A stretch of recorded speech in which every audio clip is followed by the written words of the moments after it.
Alright guys, so we're going to be a bit low tech for the next few days.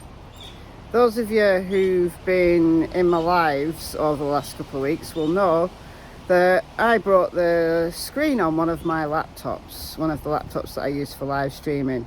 But I had another laptop, so it wasn't too much of a bother.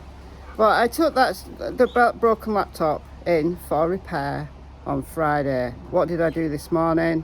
I brought the screen on the other laptop. So I'm down to a phone and a mega old iPad. Everything else I've got, all the other tech I've got, forget it.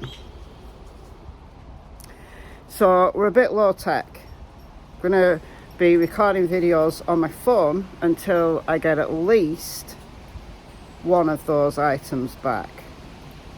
It'll only be a few days. I hate editing videos on my phone. I just find it really awkward. So that's why I'm telling you, because it'll be minimal edits, just me talking to the camera.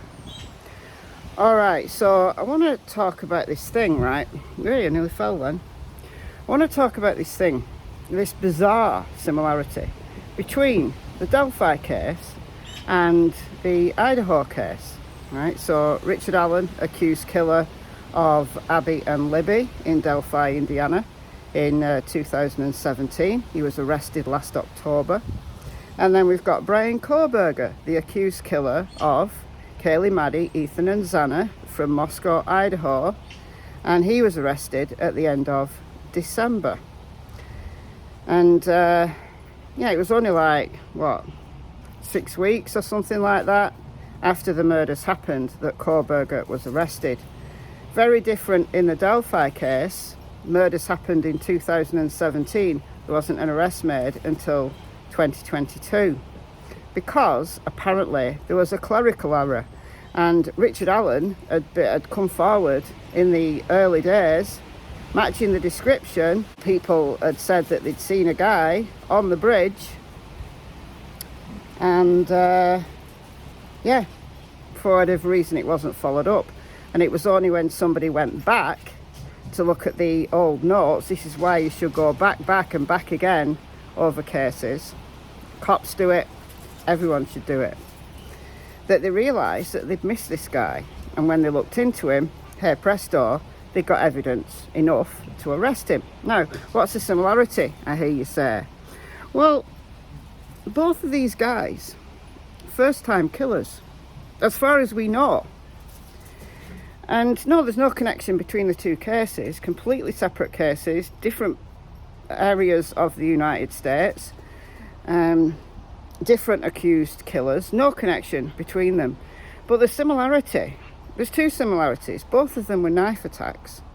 Now, what we've learned from the document dump, 118 documents, released last Wednesday, I'm recording this Sunday, so a few days ago, a bunch of documents were unsealed, and in this document dump there was a list, long list of things that they took from Richard Allen's property when he was arrested, and there was like a bunch of knives, like loads of them, bunch of knives, a mini katana. Katana's a type of sword. I don't know whether a mini katana is a decorative kind of, I don't know, ornament. I'd like to know what kind of knives these were, like specifically, because was he a collector? Were these like antique knives, or were these usable, like hunting knives? What was he doing with so many knives? He had a fascination with knives, clearly. Brian Kohberger allegedly committed the murders in Idaho with a K-bar knife, right? And so both vicious knife attacks. Now, the specifics of either case not been released, like the autopsies not been released. We've only heard second hand about the type of injuries. In Idaho, we've heard of that there was an almighty battle downstairs between Xana, Ethan, and the killer in Idaho. We've learned from Steve Gonsalves, Kaylee's dad, that Kaylee had horrible wounds We haven't actually seen the autopsies. We don't know specifically how many injuries there were, how many stabs there were. Those are really important details when we're thinking about the skill involved. Like somebody who's just in a blind rage will just stab, and it will just be frenzied. Whereas somebody who knows what they're doing in a knife attack will target particular body areas where death can be quickly achieved, like the throat, the lungs, right?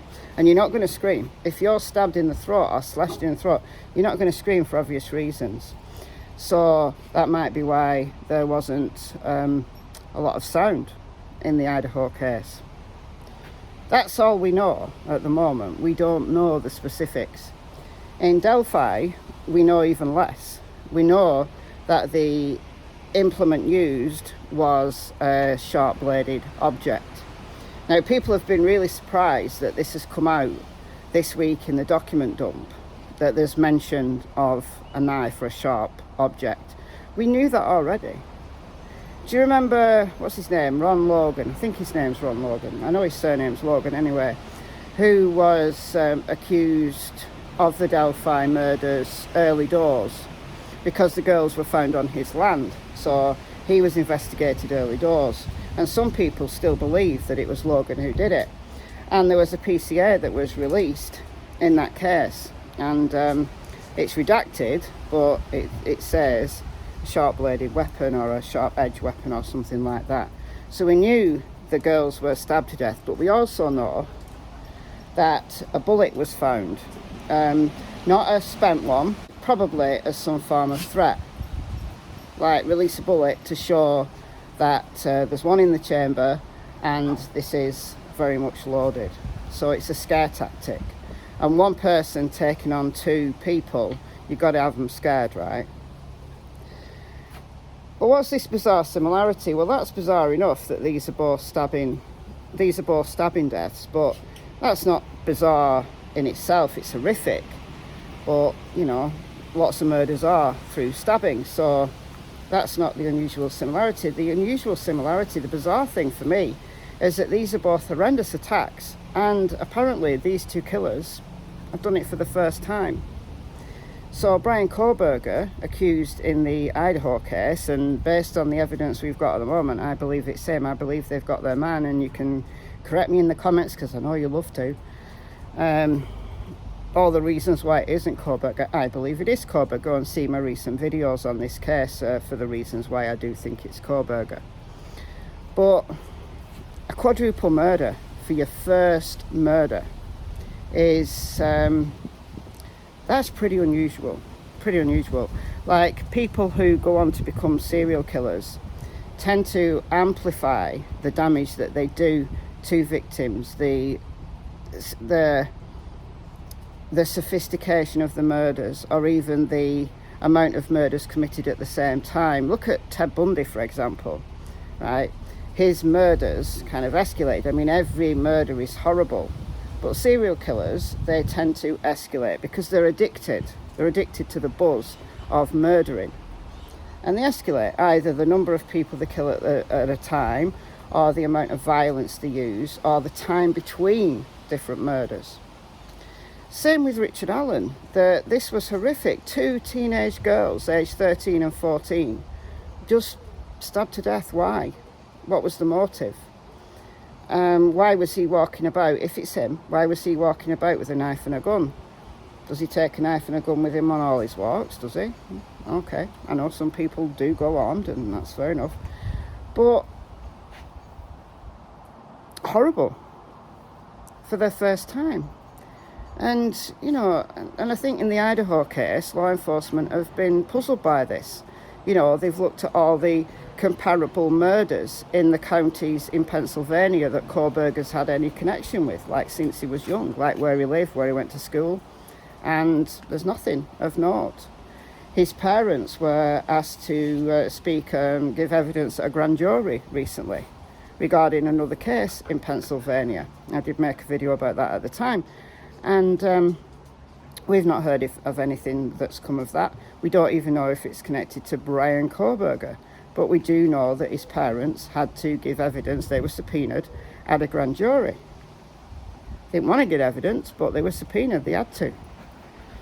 So if this is these guys' first time committing murders, and I've always said that I'm glad Kohlberger, because I believe it's him, was caught, because I truly believe he would have gone on to do other murders. I think he was a budding serial killer. But Richard Allen, just, if it's him, just gone back to his normal life, working as a tech in CVS, is it CVS pharmacy? Just a regular guy. Has he gone on to commit other crimes? What motivated them both to do this? Was this a long-standing fantasy? For Kohlberger, I think yes. Richard Allen, I don't know anything about him. We don't know anything about this guy. It's just bizarre. It's bizarre that these two cases are going through court at the moment, and these horrific murders, and it was their first time. And why has Richard Allen never done anything since in the last 5 years? Was that enough? Did it shock him? Did it scare him? Was it a one-time fantasy that he had to fulfill to kill 2 children with one of his knives? I don't know, guys. I just find it utterly bizarre. What do you think? Let me know in the comments, and I'll see you very soon in the next video.